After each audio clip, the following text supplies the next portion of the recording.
Good morning students. आज का हमारा टॉपिक है ओम्स लॉ। ओम्स लॉ ये मोस्ट इम्पॉर्टेंट टॉपिक है, कर लेना इसको। देखिए, ओम्स लॉ समझने से पहले मैं पीछे की कुछ चीज़ें आपको याद दिलाता हूँ। जैसे ये मैंने कोई कंडक्टर लिया और इस कंडक्टर के एंड के ऊपर मैंने पोटेंशियल डिफरेंस अप्लाई किया, तो इस पोटेंशियल डिफरेंस की वजह से कंडक्टर की लेंथ के अक्रॉस इलेक्ट्रिक फील्ड सेटअप होगा। और ये जो इलेक्ट्रिक फील्ड सेटअप होता है, इसकी वजह से इसके अंदर जितने भी फ्री इलेक्ट्रॉन हैं वो सारे के सारे कंडक्टर के पॉजिटिव एंड की तरफ ड्रिफ्ट होते हैं। चूँकि सारे के सारे फ्री इलेक्ट्रॉन पॉजिटिव एंड की तरफ ड्रिफ्ट होते हैं, इसका मतलब वो एक डेफिनेट डायरेक्शन में फ्लो कर रहे हैं, यानी यहाँ चार्ज डेफिनेट डायरेक्शन में फ्लो कर रहा है। इस वजह से क्या होगा, कंडक्टर के अंदर करंट हो जाएगा। क्योंकि करंट क्या होता है, आप पहले भी पढ़ चुके हो करंट क्या होता है ना। जब चार्ज डेफिनेट डायरेक्शन में फ्लो करता है तो क्या बनाता है, करंट। और यहाँ ऐसा हो रहा है, ध्यान से सुने। आपने ये पोटेंशियल डिफरेंस अप्लाई किया, इसकी वजह से इस कंडक्टर के लेंथ के अक्रॉस ये इलेक्ट्रिक फील्ड सेटअप हुआ, और इस इलेक्ट्रिक फील्ड की वजह से जितने भी फ्री इलेक्ट्रॉन थे वो उन्होंने फोर्स महसूस किया और वो सारे के सारे पॉजिटिव एंड की तरफ ड्रिफ्ट हुए। तो सारे के सारे फ्री इलेक्ट्रॉन ड्रिफ्ट हो रहे हैं ना पॉजिटिव एंड की तरफ, इसका मतलब चार्ज जो है वो डेफिनेट डायरेक्शन में मूव कर रहा है। चार्ज जब डेफिनेट डायरेक्शन में मूव करेंगे, फ्लो करेंगे, तो क्या होगा, करंट होगा। तो इसका मतलब इस कंडक्टर में करंट है, और करंट की डायरेक्शन क्या होती है, जो इलेक्ट्रॉन की डायरेक्शन है उसके अपोजिट डायरेक्शन में डायरेक्शन होगी। तो इसका मतलब कुल मिला के यहाँ पे मैं ये कह सकता हूँ, सीधी सीधी भाषा में अगर यूज करूँ तो, कि मैंने यहाँ पे ये पोटेंशियल डिफरेंस अप्लाई किया तो इसके अंदर करंट फ्लो किया। अब ओम्स लॉ क्या कहता है, देखो ओम्स लॉ सीधा सीधा ये कहता है कि जो करंट यहाँ पे फ्लो कर रहा है ना, ये डायरेक्टली प्रोपोर्शनल होता है जो आपने ये पोटेंशियल डिफरेंस लगाया है ना, इसके। बस इतना ही है, ओम्स लॉ सीधा सीधा इतना ही है। Ohm's law states that current I flowing through a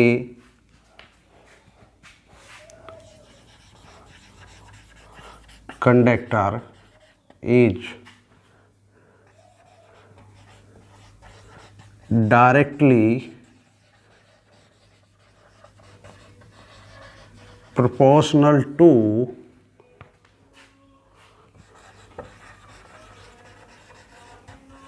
potential difference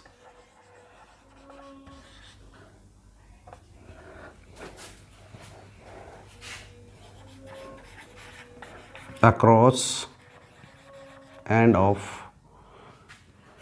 conductor।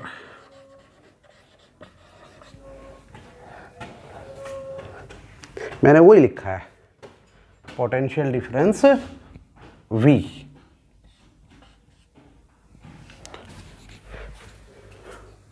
तो मैंने अभी जो थोड़ी देर पहले बोला था, मैंने वही लिखा है।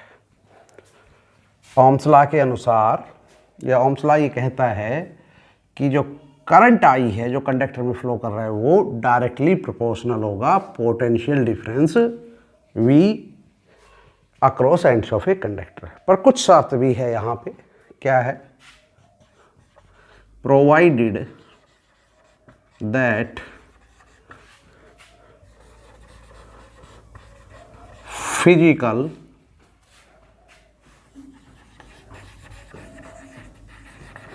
conditions of conductor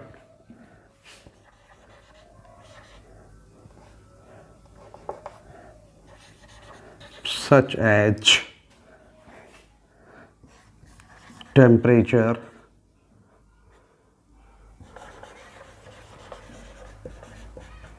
mechanical strain,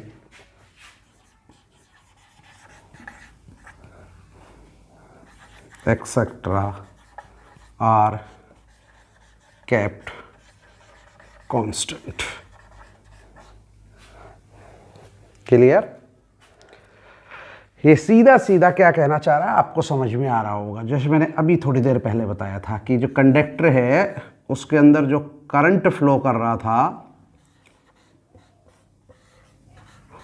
वो डायरेक्टली प्रोपोर्शनल होता है potential difference applied across the end of a conductor.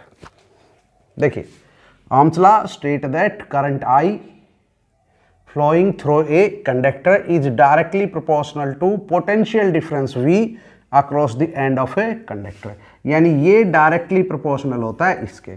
But condition भी है। कंडीशंस क्या है कि कंडक्टर का टेम्परेचर, कंडक्टर की मैकेनिकल स्ट्रेन और ऐसी चीज़ें जो भी हैं जो फिजिकल कंडीशंस में आती हैं वो कांस्टेंट रहनी चाहिए, वो नहीं बदलनी चाहिए।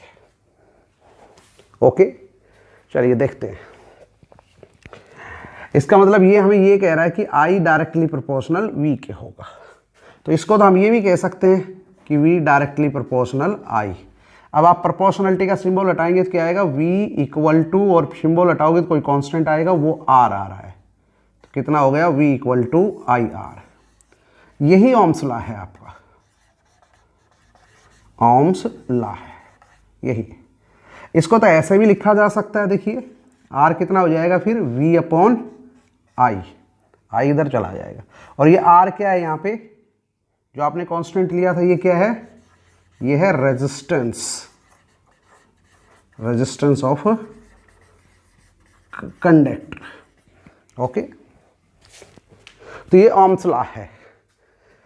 ओके, बट ओम्स लॉ को ऐसे भी किया जा सकता है, जो बुक में नहीं दे रखा, मैं करा रहा हूं आपको। देखिए I directly proportional to V है, तो I इक्वल टू, और प्रोपोर्शनलिटी का सिंबल हटाओगे तो कोई कांस्टेंट आएगा, वो मैं G ले लेता हूं। तो I इक्वल टू GV। तो ये भी क्या है आपका, ओम्स लॉ ही है, ओम्स लॉ ही है। ओके, और यहां पे जो G आ रहा है, ये G जो कि आपके उस R के रेसिप्रोकल होगा, और R तो क्या था, रेजिस्टेंस था। तो G क्या है, ये है कंडक्टेंस, कंडक्टेंस ऑफ कंडक्टर। तो ओम्स लॉ आप ऐसे भी कर सकते हो, ओम्स लॉ आप ऐसे भी कर सकते हो। अभी अभी हमने देखा कि ओम्स लॉ क्या होता है, current I flowing through a conductor is directly proportional to potential difference across end of a conductor. जिसको हमने हल किया तो कितना आया था, V इक्वल टू IR। और अभी मैंने बताया था कि R क्या था आपका, resistance of conductor. Okay, resistance of conductor. तो इसकी वैल्यू किस पे डिपेंड करेगी R की, देखिए इट्स वैल्यू डिपेंड्स अपॉन, किस किस पे करेगी, number 1 length of the conductor, length of conductor यानी L पे करेगी। Number 2 area of cross section of conductor यानी A पे करेगी। 3 nature of material of conductor, जो कंडक्टर है उसके मटेरियल के नेचर पे। और नंबर 4 टेम्परेचर ऑफ कंडक्टर। ये 4 चीज़ें हैं जिनके ऊपर R की वैल्यू क्या करती है, डिपेंड करती है। ओम्स लॉ में हम देख रहे हैं कि I जो है वो डायरेक्टली प्रोपोर्शनल टू V है। अब डायरेक्टली प्रोपोर्शनल टू V है तो फिर जो ग्राफ होगा ना I और V का, वो लीनियर होगा ऐसे। Clear, relation of I and V is a linear, इस तरीके का ग्राफ बनेगा। Deduction of Ohm's law. अभी हमने ओम्स लॉ देख लिया, उसका डिडक्शन देखते हैं। देखिए क्या होगा, वी नो दैट हमने कुछ देर पहले पढ़ा था इससे पहले वाले आर्टिकल में कि करंट और ड्रिफ्ट वेलोसिटी का रिलेशन क्या होता है, ये होता है I इक्वल टू ANEVT। तो हम डिडक्शन कर रहे हैं किसका, ओम्स लॉ का। तो कैसे करेंगे, वी नो दैट, ये रिलेशन ले लेंगे हम, और अब इसको हम ऐसे भी लिख सकते हैं I इक्वल टू ANE, और VD की वैल्यू रखिए कितनी होती है, E टाउ अपॉन M। तो कितना हो गया, I equal to ANE square E tau upon M। तो ये कितना हो जाएगा, I equal to ANE square tau upon M, और ये कितना हो गया, E बचा हुआ था E। अब इसको ऐसे भी लिखा जा सकता है I equal to ANE square tau upon M, और जो ये E है इसकी जगह क्या लिखेंगे, V अपॉन L। ये भी हम जानते हैं कि इलेक्ट्रिक फील्ड इतना होता है। अब इसको ऐसे लिख सकते हैं, देखिए I equal to ANE square tau upon ML, और ये V भार। इसको हम ऐसे लिख सकते हैं V अपॉन I को उधर ले जाएं और ब्रैकेट में जो है इधर ले आएं, तो कितना हो जाएगा, ML upon ANE square tau. अब जरा ध्यान से सुने, M क्या है, mass of the electron, E क्या है, चार्ज ऑफ द इलेक्ट्रॉन। तो मास ऑफ द इलेक्ट्रॉन और चार्ज ऑफ द इलेक्ट्रॉन क्या है, ये तो कांस्टेंट होते हैं। चाहे आपका कोई भी कंडक्टर हो, mass of the electron, charge of the electron तो कांस्टेंट रहेंगे। और अगर आपको कोई कंडक्टर दे दिया जाए जैसे यही है, तो mass of the electron, charge of the electron तो कांस्टेंट सबके लिए रहेंगे। अगर कंडक्टर गिवन हो तो फिर उसकी लेंथ भी कांस्टेंट होगी, एरिया ऑफ क्रॉस सेक्शन भी कांस्टेंट होगा, नंबर डेंसिटी ऑफ इलेक्ट्रॉन भी कांस्टेंट होगा। और अगर टेम्परेचर भी गिवन हो तो आपका टाउ भी कांस्टेंट होगा, रिलैक्सेशन टाइम भी कांस्टेंट होगा। तो मतलब इधर जो कुछ भी लिखा हुआ है इनमें M और E तो कांस्टेंट ऑलरेडी है, गिवन कंडक्टर है तो L, M, L, A और N कांस्टेंट, और गिवन टेम्परेचर है तो टाउ कांस्टेंट। तो मतलब ये सब कुछ कांस्टेंट हो जाता है, कोई कांस्टेंट आ जाता है A कांस्टेंट, लेकिन कब, फॉर गिवन कंडक्टर। क्लियर, तो ये वैसे ही कांस्टेंट, आप गिवन कंडक्टर के लिए ये और ये कांस्टेंट। अब ये बचा हुआ, इसके लिए क्या लिखेंगे, एट गिवन टेम्परेचर। क्लियर, अगर टेम्परेचर गिवन है और अगर आपका कंडक्टर गिवन है तो ये सब कुछ कांस्टेंट हो जाएगा। तो इसका मतलब तो ये हुआ कि क्या आ गया हमारे पास, V upon I equal to R।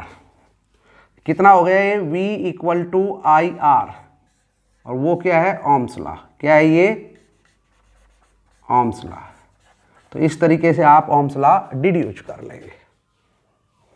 Okay, Ohm's law deduce हो गया।